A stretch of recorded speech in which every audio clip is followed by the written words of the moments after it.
नमस्कार, मी बाबू पोटे। आजच्या बातमीपत्रात आपलं स्वागत। नजर टाकूयात हेडलाईन्सवर। चळवळीत मोठे झालेल्या नेत्यांनी दलित चळवळ विस्कळीत केली। शेकापचे नेते जयंत पाटील यांची प्रकाश आंबेडकर आणि रामदास आठवले यांच्यावर टीका। जिवंत असलेल्या मतदारांनी काढली अंत्ययात्रा, प्रशासनाची उडाली तारांबळ, निवडणूक आयोगाचा भोंगळ कारभार उघड। पार्थ पवारांच्या प्रचारासाठी पनवेलमध्ये बाईक रॅलीत सहभागी कार्यकर्त्यांना हेल्मेटचा मात्र विसर। 2 लाखांची लाच स्वीकारताना मोहाडी तहसील कार्यालयातील 2 लिपिक एसीबीच्या जाळ्यात। निवडणुकीवर टाकलेला नैना संघर्ष समितीचा बहिष्कार मागे, तहसीलदार इरेश चप्पलवार यांच्या प्रयत्नांना यश। भंडारा गोंदिया लोकसभा मतदारसंघात अधिकारी आणि कर्मचारी पोस्टल मतदानापासून वंचित। डॅडी तुरुंगाबाहेर येणार, अरुण गवळी यांना 28 दिवसांची संचित रजा। वेंगुर्लेतील गवळीपाडा येथील रहिवाशांचा लोकसभा निवडणुकीवर बहिष्कार। आता बातम्या पाहूया विस्ताराने।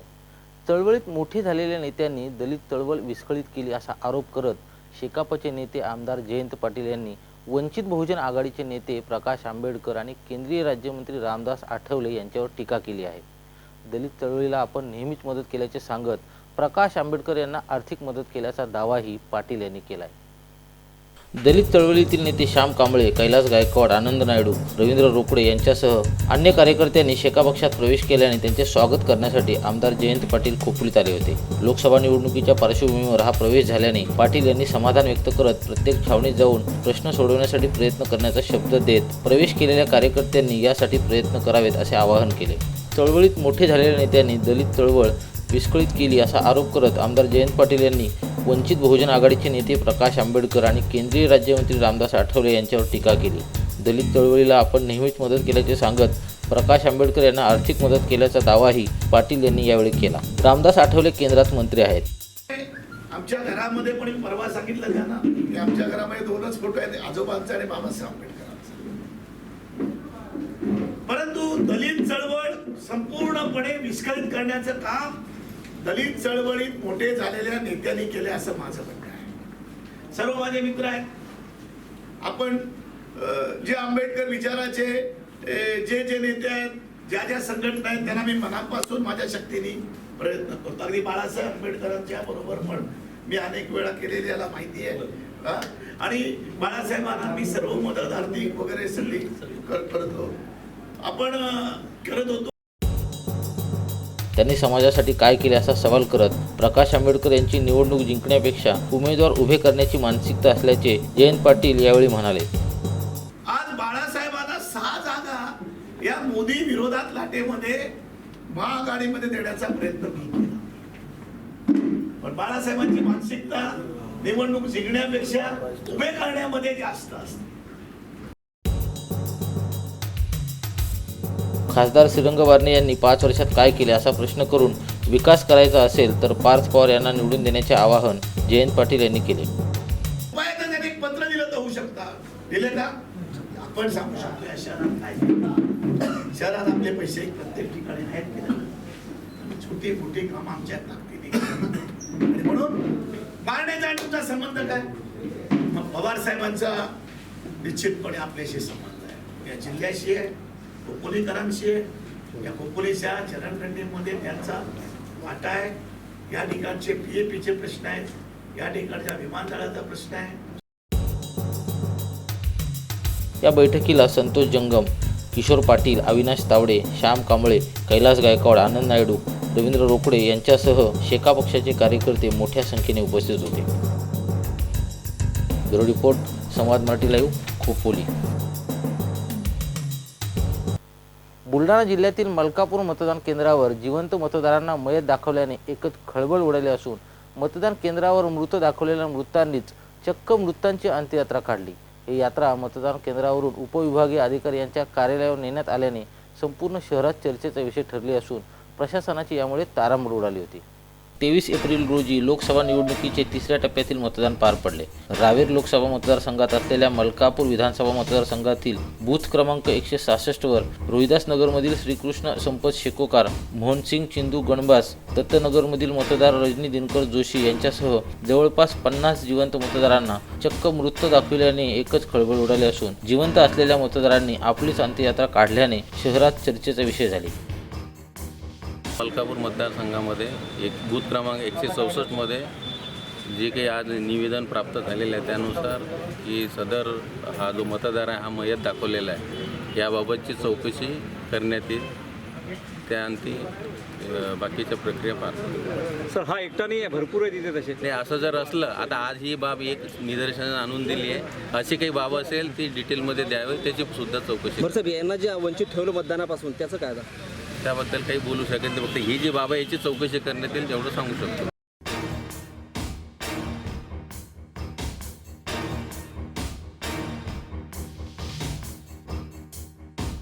ब्युरो रिपोर्ट, संवाद मराठी लाईव्ह, बुलढाणा. मावळ लोकसभा मतदारसंघातील राष्ट्रवादी काँग्रेस आघाडीचे उमेदवार पार्थ पवार यांच्या प्रचारासाठी पनवेलमध्ये शेकाप, राष्ट्रवादी काँग्रेस आणि मित्र पक्षांच्या वतीने बाईक रॅलीचे आयोजन करण्यात आले होते. या बाईक रॅलीमध्ये दुचाकीस्वारांनी मोठा सहभाग नोंदवला.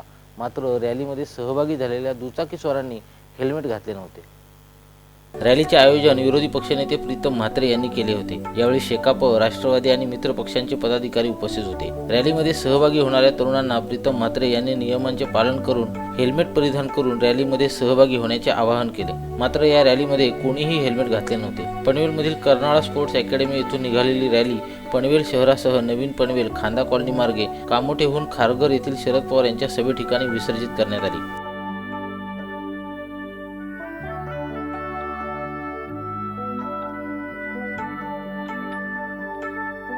मनोज भिंगाडे, संवाद मराठी लाईव्ह, पनवेल. भंडारा जिल्ह्यातील मोहाडी तहसील कार्यालयातील 2 लिपिक एसीबीच्या जाळ्यात अडकले आहेत. 2 लाख रुपयांची लाच स्वीकारणे या कर्मचाऱ्यांना महागात पडले. रोहणा येथील सरपंचाने याबाबत लेखी तक्रार केली होती. 3 वेळा सापळा रचल्यानंतर लाचलुचपत प्रतिबंधक विभागाला अखेर यश आले. रोहणा येथील सरपंच नरेश ईश्वरकर यांची जेसीबी मशीन किरायाने बेटाला नदी घाटावर रेती उपसा करीत असल्याचे मोहाडी येथील नायब तहसीलदाराला माहीत झाले. तहसीलदारांनी शेत शिवारात उभी असलेली जेसीबी मशीन जप्त करून जमा केली. ही मशीन सोडवण्यासाठी सुरुवातीला 5 लाख रुपये मागणी करण्यात आली. त्यानंतर 2 लाखांवर तडजोड झाली. ही रक्कम स्वीकारताना लाचलुचपत विभागाने कारवाई केली. अशोक शरणागत, संवाद मराठी लाईव्ह, भंडारा. बातमीपत्रात घेऊया छोटीशी विश्रांती. कुठेही जाऊ नका, लवकरच परत येतोय. पाहत रहा संवाद मराठी लाईव्ह.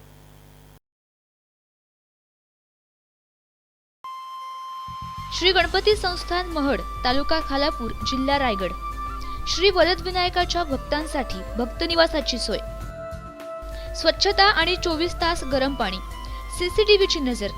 आगाऊ नोंदणीसाठी संपर्क करा 02192 26 69 12 72 76 47 38 54. विश्रांतीनंतर आपलं पुन्हा एकदा स्वागत. पाहूयात उर्वरित घडामोडी. तहसीलदार इरेश चप्पलवार यांनी पुढाकार घेऊन बैठक घेत समजूत काढल्याने नैना संघर्ष समितीने लोकसभा निवडणुकीवर टाकलेला बहिष्कार मागे घेतलाय. नैना हटवण्यासाठी केलेल्या प्रयत्नांकडे प्रशासनाने दुर्लक्ष केल्याने निवडणुकीवर बहिष्कार टाकण्याचा इशारा संघर्ष समितीने दिला होता.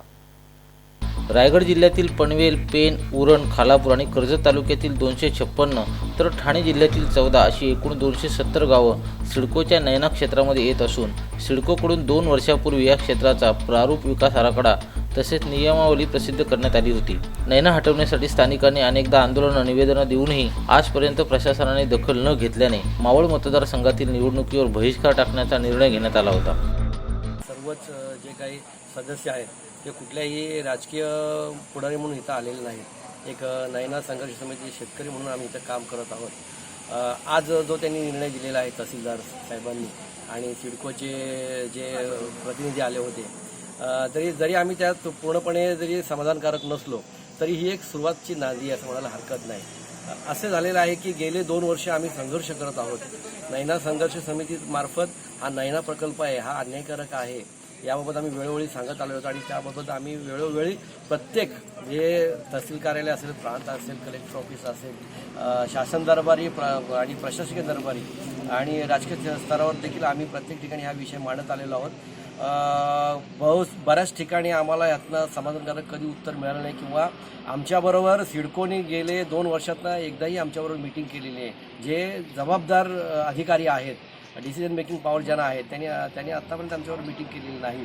आणि असं असताना कुठून तरी ह्या अन्यायाला वाचा फुटावी याकरता नैना संघर्ष समितीमधील सर्व शेतकरी यांनी ठरवलं की आपण येत्या होऊ घातलेल्या मावळ लोकसभा मतदारसंघाच्या निवडणुकीवर आपण बहिष्कार टाकायचा, की जेणेकरून शासनाचं लक्ष कुठंतरी इथं केंद्रित होईल आणि जो शेतकऱ्यांना जो अन्याय होत आहे हा अन्याय कुठेतरी दूर होण्यासाठी एक व्यासपीठ मिळेल. याकरिता आम्ही हे पाऊल उचललं होतं आणि त्यात आम्ही जवळजवळ यशस्वी ठरलो असं म्हणायला हरकत नाही.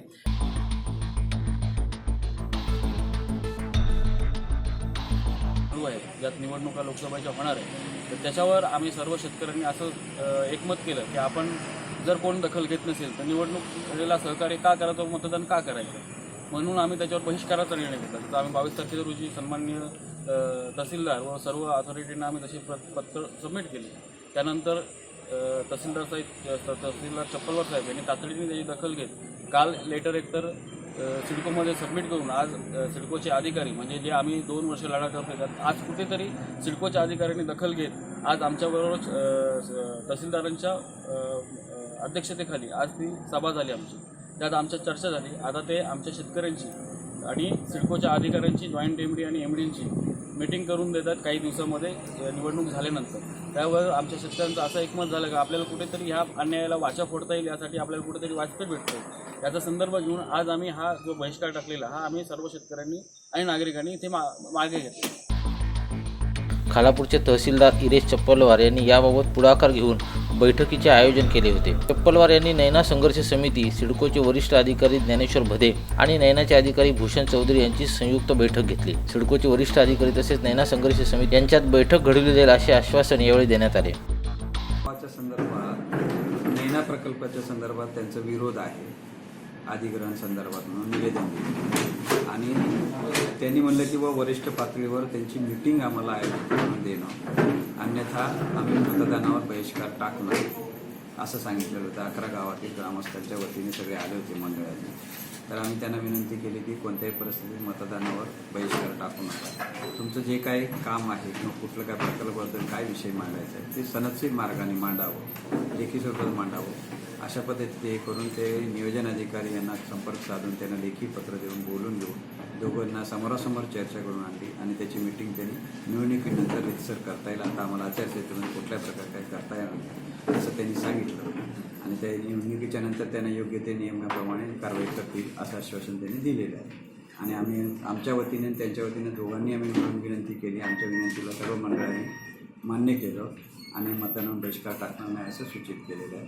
सर्वांच्या विनंतीवर मान देऊन काम करतो. तहसीलदार इरेश चप्पलवार यांनी निवडणुकीवर बहिष्कार न टाकता सर्वांनी मतदान करण्याचे आवाहन केल्याने नैना संघर्ष समितीने निवडणुकीवर टाकलेला बहिष्कार तुर्तास मागे घेत असल्याचे सांगितले. प्रसाद आटप, संवाद मराठी लाईव्ह, खालापूर. भंडारा गोंदिया लोकसभा मतदारसंघात पार पडलेल्या मतदान प्रक्रियेमध्ये गोंदिया जिल्ह्यातील अधिकारी, कर्मचारी आणि पोलिसांना कामाला लावण्यात आले होते. यातील 70% कर्मचाऱ्यांना पोस्टलनेही मतदान करता आले नसल्याचे धक्कादायक वास्तव समोर आले आहे. निवडणुकीच्या कामात असलेल्या 70% कर्मचाऱ्यांना थेट मतदान करता आले नाही. त्यामुळे यंत्रणेच्या कर्मचाऱ्यांसाठी पोस्टल मतदानाचा पर्याय होता. मात्र या पर्यायाच्या लाभापासून सहाय्यक निवडणूक निर्णय अधिकारी GM तळपाडे यांनी वंचित ठेवल्याचा आरोप होतोय. परंतु तिरोडाचे SDO म्हणजे निवडणूक अधिकारी यांनी आम्हाला बॉयलट मतदान करण्याचा अधिकार दिला नाही. आणि जेव्हा आम्ही ड्युटी करून आलो तिकडून तेव्हा शनिवार दिवस होता तेव्हा त्यांनी बायलट वाटलं. नंतर आम्ही विचारणा केली का बा आमचे बायलट का आले नाही. तर त्यांनी आम्हाला सांगितलं का येतील तर मग आम्ही स्वतः अर्ज केला 19 तारखेला. 19 तारखेला अर्ज केला. त्या अर्जावर अजून त्यांनी आम्हाला कोणतेही उत्तर आम्हाला बोलवणं केलं नाही. पुन्हा आज आम्ही 23 तारखेला अर्ज SDO साहेबांना भेटायला गेलो. त्यांनी आमचा अर्जही घ्यायला तयार झाले नाही आणि ते बोलायला का आम्ही तहसीलदार साहेबांना विचारणा केली असता तुमचे अर्जच आले नाही. असे त्यांनी आम्हाला बोलले आणि आम्हाला तिथं परतून लागले. राजेश कुमार तायवाडे, संवाद मराठी लाईव्ह, गोंदिया. शिवसेना नगरसेवकाच्या खून प्रकरणात शिक्षा भोगत असलेला गँगस्टर अरुण गवळी उर्फ डॅडी लवकरच तुरुंगाबाहेर येणार आहे. मुंबई हायकोर्टाच्या नागपूर खंडपीठाने अरुण गवळी याची 28 दिवसाची संचित रजा मंजूर केल्याने डॅडीचा संचित रजेवर येण्याचा मार्ग मोकळा झाला आहे. मुंबईत 29 एप्रिलला लोकसभेसाठी मतदान होते. त्यानंतर 30 एप्रिलपासून अरुण गवळीची रजा लागू करण्यात येईल, असे कोर्टाने म्हटले आहे. फेब्रुवारीमध्ये त्याने पुन्हा कारागृहात उपनिरीक्षकांकडे अर्ज करून संचित रजा मिळण्याचा अर्ज केला होता. त्यानंतर उपमहानिरीक्षकांनी त्याचा अर्ज फेटाळल्यानंतर त्याने हायकोर्टात अर्ज केला होता. निवडणुकीच्या काळात अरुण गवळीला सुट्टी दिल्यास मुंबईत अनुचित घटना घडण्याची शक्यता व्यक्त करत सरकारने या रजेला विरोध केला होता. ब्युरो रिपोर्ट, संवाद मराठी लाईव्ह, मुंबई. वेंगुर्ले गवळीवाडा येथील कुटुंबाची नावे शासनाने वारंवार पाठपुरावा करूनही 7/12 नोंद न केल्यामुळे येथील रहिवाशांनी लोकसभा निवडणुकीवर बहिष्कार टाकला होता. 26 जानेवारीला उपोषण करून निवडणुकीवर बहिष्कार टाकण्याचा इशारा रहिवाशांनी यापूर्वीच दिला होता. येथील 217 मतदारांनी बहिष्कार टाकत शासनाचा आणि लोकप्रतिनिधींचा निषेध केला. तर येत्या 2 महिन्यात मागणी पूर्ण न झाल्यास 15 ऑगस्टला उपोषण करण्याचा इशारा देत जोपर्यंत मागण्या पूर्ण होत नाही तोपर्यंत पुढील सर्वच निवडणुकांवर बहिष्कार टाकण्याचे यावेळी ग्रामस्थांनी जाहीर केले. मिळण्यासाठी आम्ही आता जवळजवळ 20-25 वर्ष हा एक लढा करत आहोत, कॅम्प गवळीवाडा रहिवासी संघ, आणि अजूनपर्यंत आम्हाला ह्या गोष्टीत न्याय मिळाला नाही. त्यासाठी आम्ही 26 जानेवारीला उपोषणाला बसलो होतो. त्यावेळेला गिरप सरांनी आम्हाला सांगितलं होतं की तुमचा 15 दिवसामध्ये आम्ही निर्णय लावू. तोपर्यंत निर्णय न लावल्यावर त्यांनी त्यावेळेला सांगितलं होतं की तुम्ही जर 15 दिवसात निर्णय लावलात नाही तर येणाऱ्या हंगामी इलेक्शनला आम्ही बहिष्कार घालणार आहोत. हे त्यांना आम्ही त्याच वेळेला सांगून दिलेलं होतं आणि त्याप्रमाणे वाट बघितली. त्यांना आचारसंहिता लागेपर्यंत त्यांना मी सतत फोन करत होते की केव्हा आमचं काम होणार आहे, केव्हा आमचं काम होणार आहे. पण त्यावेळेला मॅडम आता आचारसंहिता चालू झाली आहे, म्हणजे उपोषण झाल्यापासून जवळजवळ 2 महिने 15 दिवसांनी आचारसंहिता चालू झाली आणि तेवढ्या अवधीमध्ये त्यांनी आमचं काम न केल्यामुळे आम्ही हा बहिष्कार घातलेला आहे. नंबर 491 हिस्सा नंबर 0 या ठिकाणी गेली अनेक वर्ष आम्ही लढा लढतोय की 7/12च्या ठिकाणी आपली नावच लागावीत म्हणून. पण शासनाच्या वेळकाळू धोरणामुळे आत्तापर्यंत ह्याच्यावर कोणतीच कार्यवाही झाली नाही. आम्ही 26 जानेवारी 2019ला शासनाला सांगितलं आहे की ह्या वेळेत आमची कामं पूर्ण करा, नाही तर येणाऱ्या लोकसभा निवडणुकीला आम्ही बहिष्कार टाकू. परंतु शासन ह्याच्यावर काही गांभीर्याने लक्ष दिलं नाही. म्हणून आज आम्हाला ह्या आमचा जो हक्क आहे त्यावर आम्ही हक्कावर बहिष्कार टाकतो आमच्या. यावेळी गवळीवाडा रहिवासी समिती अध्यक्षा वर्षा सावंत, रहिवासी रफिक शेख, पांडुरंग मिसाळ, रामदास मुंबई, प्रीतम सावंत यांच्यासह इतर रहिवासी उपस्थित होते. सुरेश कौलगेकर, संवाद मराठी लाईव्ह, सिंधुदुर्ग. बातमीपत्रात वेळ झाली इथेच थांबण्याची. पुन्हा भेटूया पुढील बातमीपत्रात. तोपर्यंत नमस्कार.